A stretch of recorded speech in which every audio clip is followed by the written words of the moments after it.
Let's go ahead and go through the solution to the second of the Module 6 practice problems, the one involving a mid-year acquisition. So again, we have our information that on October 1st, 2021, Big acquired 80% of Little Company for $320,000. The fair value of the non-controlling interest was proportionate at $80,000, and Little Company had the following trial balance as of that date.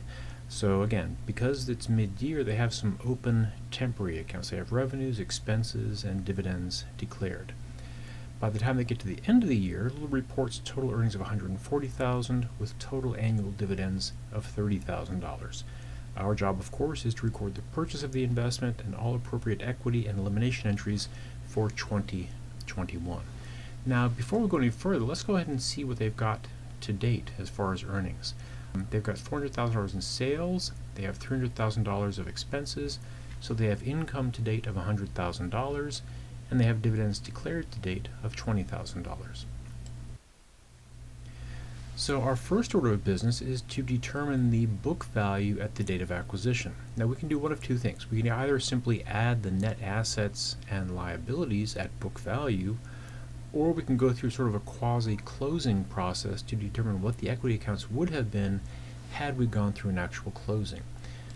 The simplest thing, of course, is just to add up the assets and subtract the liabilities at book value. So looking at the book values, they've got $380,000 in assets, they've got $50,000 in liabilities, for a book value of $330,000.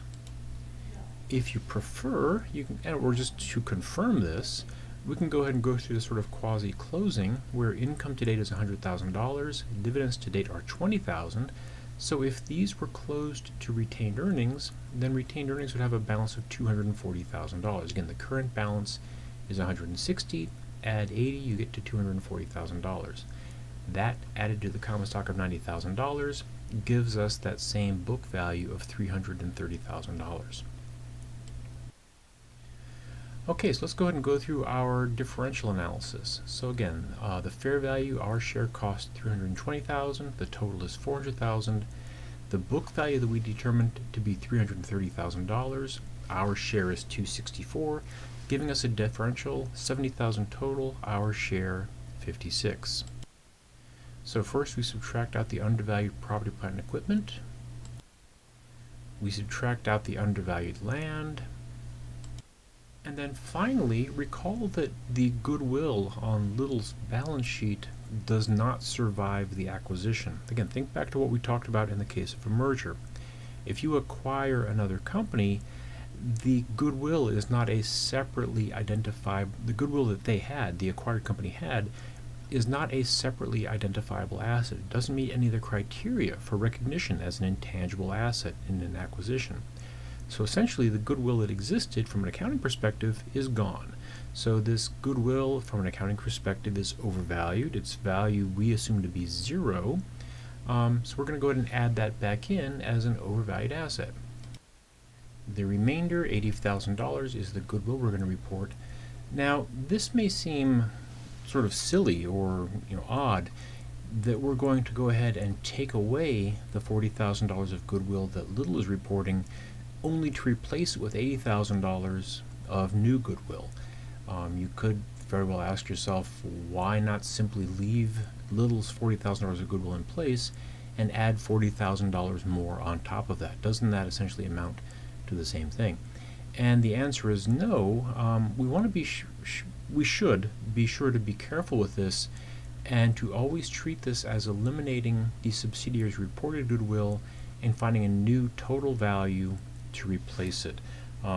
We could run into a problem where if we continued to report goodwill on the subsidiary or the acquired company's books, when that goodwill actually didn't exist any longer, we might find ourselves carrying forward the goodwill on Little's books, but at the same time recording a bargain purchase on our books, when in fact what we should have done is simply negated or gotten rid of the acquired company's goodwill and perhaps recorded a little goodwill of our own. We'll go through another example of this a little bit later. Okay, so the new correct goodwill we're going to report is $80,000. Post-acquisition earnings, $40,000. Again, total annual earnings, $140,000. Earnings as of the date of acquisition, $100,000.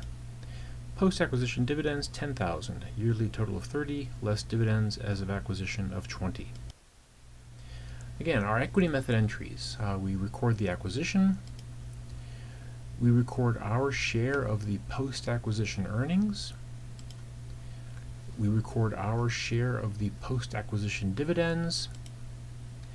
And we record our share of the post-acquisition amortization. Again, the undervalued equipment is going to be amortized at the rate of $2,000 per year, assuming we're going to round this off to the date of acquisition month. We're going to take 3 months of amortization, October, November, December. So 3/12 of 2,000 is 500. Our share of that is 80%, or $400. Next, for our elimination entries, same drill.